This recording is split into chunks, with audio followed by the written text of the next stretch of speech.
T20 ప్రపంచ కప్లో 120 పరుగుల లక్ష్యాన్ని ఛేదించేందుకు పాకిస్తాన్కు టీమిండియా ఎటువంటి ఛాన్స్ ఇవ్వలేదు.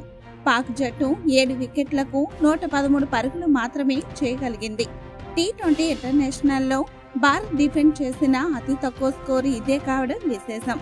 చివరి ఓవర్లో పాకిస్తాన్ విజయానికి 18 పరుగులు అవసరం కాగా ఈ ఓవర్లో హర్షీద్ 11 పరుగులు ఇచ్చాడు. దీంతో పాకిస్తాన్ పై భారత్ 6 పరుగుల తేడాతో విజయం సాధించింది.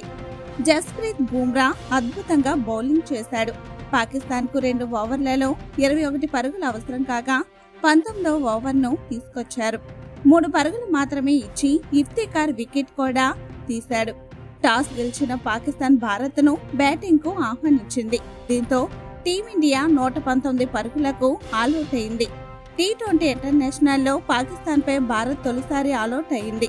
స్వల్ప స్కోర్ను ఛేదించే క్రమంలో పాకిస్తాన్ విజయం దిశగా సాగుతుంది. అయితే బుమ్రా 15వ ఓవర్ తొలి బంతికి రిజ్వాన్ను బౌల్ చేశాడు. ఆ తర్వాత జట్టుపై ఒత్తిడి పెరిగింది. చివరకు లక్ష్యాన్ని చేరుకోలేకపోయింది.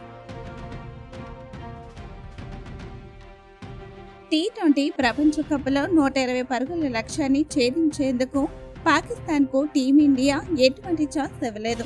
పాక్ జట్టు 7 వికెట్లకు 113 పరుగులు మాత్రమే చేయగలిగింది. టీ20 ఇంటర్నేషనల్లో భారత్ డిఫెండ్ చేసిన అతి తక్కువ స్కోరు ఇదే కావడం విశేషం.